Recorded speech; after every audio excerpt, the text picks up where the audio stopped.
Eh bien salut à tous, bande de petits gredins. Alors on se retrouve pour une vidéo où je vais parler des lieux intéressants à visiter dans le monde entier. Et il y en a beaucoup.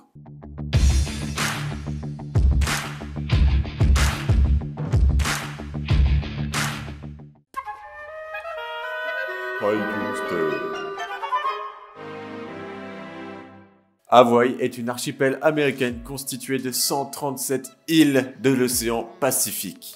Il s'agit d'une destination de vacances prisée par le monde entier. Et on sait bien pourquoi, les paysages des rêves, le temps parfait toute l'année, du beau temps. Bon, il pleut quand même, hein, je vous rassure, ils ont quand même de l'eau les pauvres. Les High Coasters, aussi surnommés Stairway to Heaven ou Escalier du Paradis, est un lieu à ne pas manquer.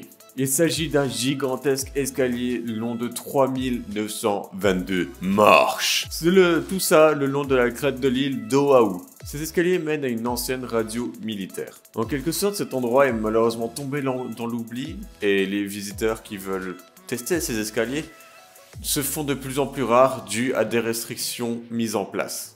La randonnée de High Coaster est très dangereuse et il ne faut surtout pas la faire en solo. Les blessures plus ou moins graves se font assez régulièrement là-bas. Et malgré le fait que le lieu est devenu illégal, beaucoup de personnes s'y essayent.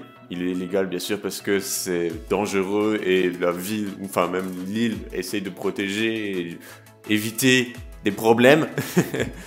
Mais beaucoup de gens la testent et franchement c'est vrai à tester. Hein. Mais faites attention. Et du coup, vous pouvez encourir jusqu'à une peine de 1000 $ américains et des poursuites judiciaires. C'est pas génial. La chaussée des géants.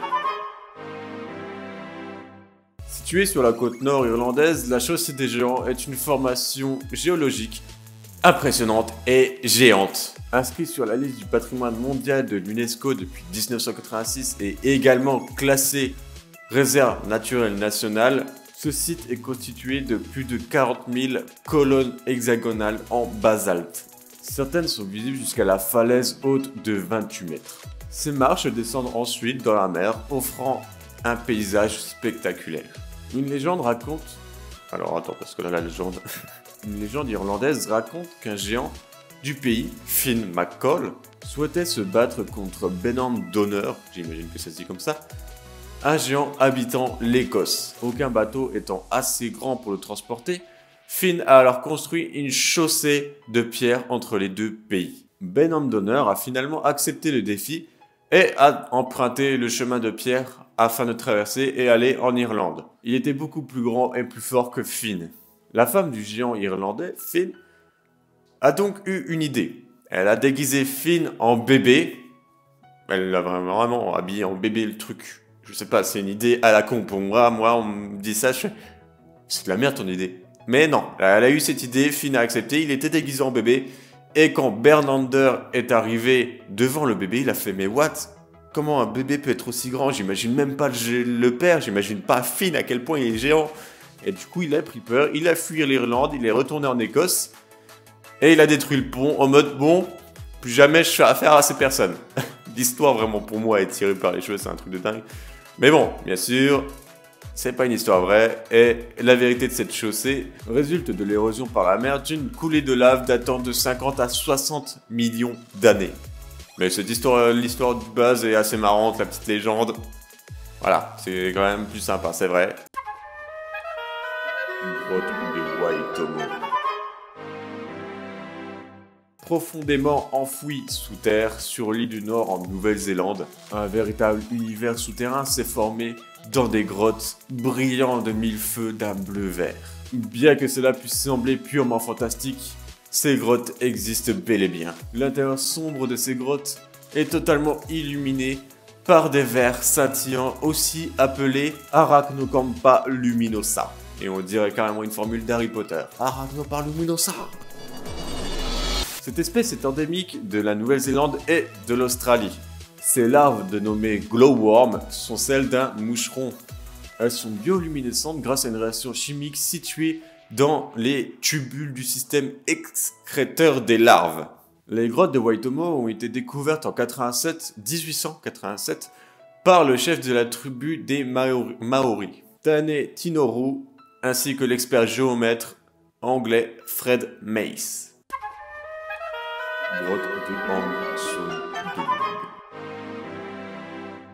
La grotte de Hang-Son-Doong au Vietnam est si grande qu'elle a sa propre jungle et sa propre rivière.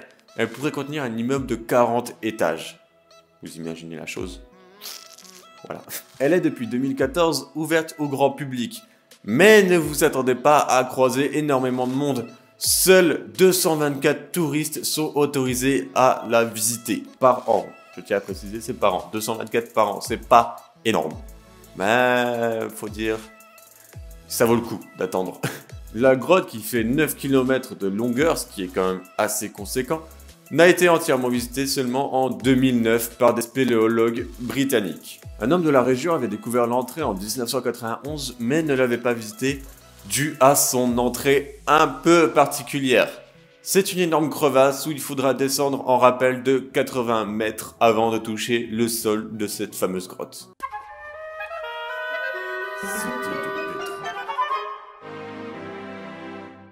La cité de Petra est le site le plus visité en Jordanie. C'est l'une des 7 nouvelles merveilles du monde et classée au patrimoine mondial de l'UNESCO depuis 1985. Ville antique en Jordanie, Petra était autrefois la capitale du peuple des Nabatéens. Alors les Nabatéens, ce sont des commerçants venus dominer le commerce international au Moyen-Orient il y a 2000 ans. Ouais, c'était il y a longtemps. Pourquoi j'ai fait ça? Ça n'a aucun rapport avec le temps, hein, mais longtemps, voilà. On peut étirer le temps comme ça. Après une ascension fulgurante au pouvoir, ils ont réussi à contester brièvement la puissance de Rome. Eh ouais, ils ont réussi. Mais avant d'y succomber. Ouais, ils ont succombé, Rome ont barbarisé, voilà. Bon, voilà. Faut savoir que barbares, ce sont les personnes qui parlaient pas, je sais plus quelle langue. Voilà. J'espère que cette information vous sera utile. Allez, à la prochaine. Donc après avoir succombé à Rome, ils ont littéralement disparu de l'histoire. Vraiment, il n'y en a plus, ça n'existe plus, voilà. C'était une belle histoire, enfin, voilà. Petra est l'un des sites historiques les plus fascinants du monde, alliant romantisme, théâtre visuel, ainsi qu'aventure. Un premier aperçu de la case naît l'un des trésors de Petra, qui est la façade emblématique rendue célèbre dans Indiana Jones et la dernière croisade.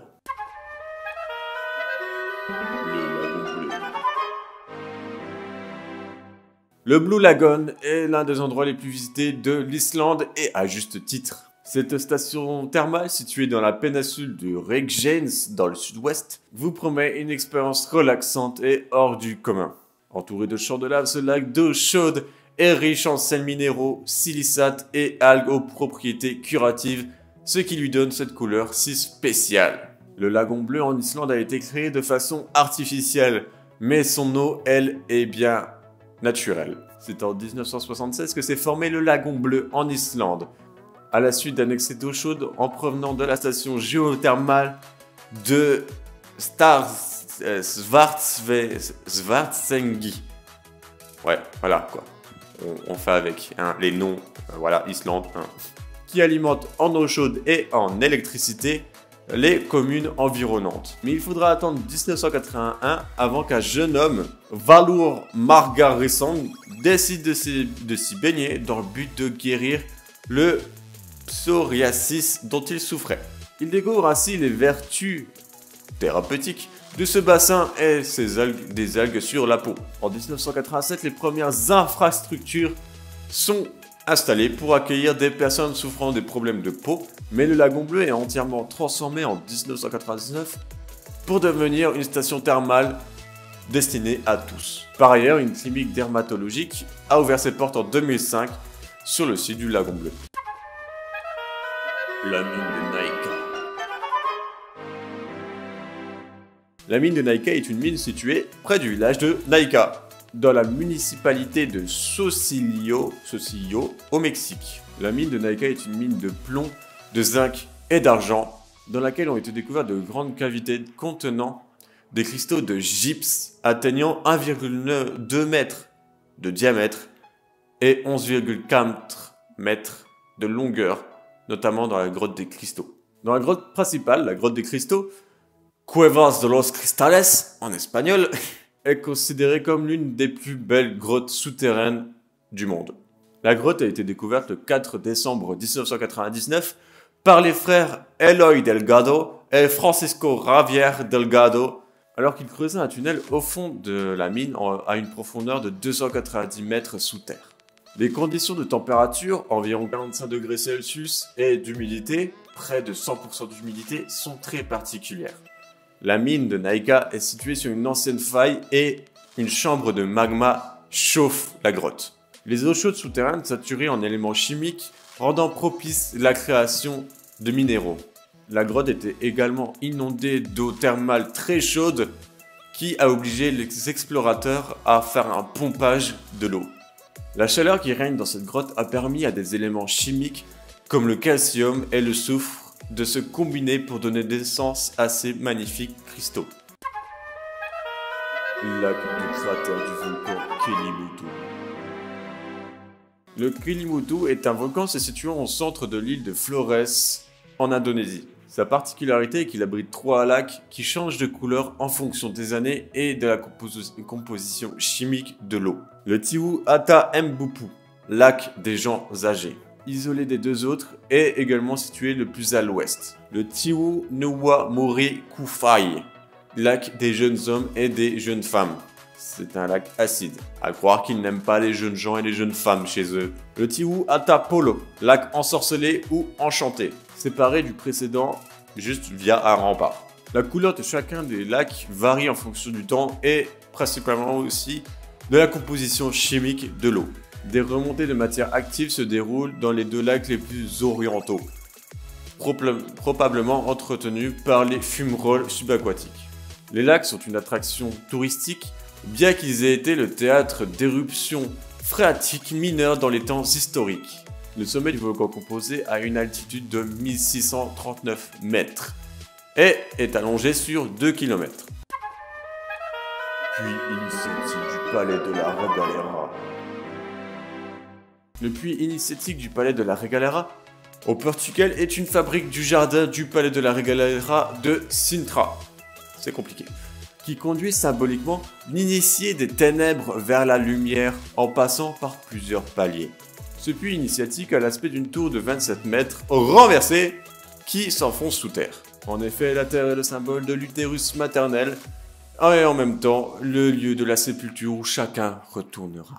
Le puits comporte un escalier en spirale soutenu par des colonnes aux chapiteaux sculptés. Ces 9 paliers pourraient être une évocation des 9 cercles de l'enfer, du paradis, du purgatoire et de la divine comédie de Dante. Au fond du puits, il faut cheminer à travers un labyrinthe à diverses sorties avec des jardins en tout genre et il faut principalement se déplacer accroupi comme un petit vieux et sa petite canne. Cathédrale de marbre. La cathédrale de marbre, située aux abords de la chapelle de marbre, est une formation minérale de carbonate de calcium sur les côtes du lac Buenos Aires au Chili. Au cours des années, les eaux du lac ont érodé les bords, créant alors ces formations que l'on peut, quand les eaux du lac sont à leur niveau le plus bas, visiter dans de petites embarcations. Les petits îlots situés à quelques mètres des bords du lac sont appelés cathédrale de marbre, chapelle de marbre, ainsi que caverne de marbre. On y accède également grâce à de petits bateaux. Et bien voilà mes chers compatriotes, je ne sais pas pourquoi je dis ça. La vidéo est terminée, j'espère qu'elle vous aura plu. Encore une fois, c'est quelque chose qui est très vaste, il y a tellement de choses à montrer, le monde c'est quelque chose de magnifique, il y a que des choses magnifiques à voir. Bon, il y a quelque chose pas très belle à voir, hein, on va pas se le cacher, mais beaucoup de choses magnifiques à voir. Et si vous voulez les voir, je vous invite à y aller, voyager, c'est la vie, voyager c'est la vie, c'est quelque chose de magnifique. Et c'est toujours mieux de voir les choses en vrai que à la télé ou sur un ordinateur. Et si vous n'avez pas les moyens, essayez d'avoir les moyens, c'est tout ce que je vous dis. Sur ce, je vous dis portez-vous bien et bisous sur vos petites miches bien moelleuses.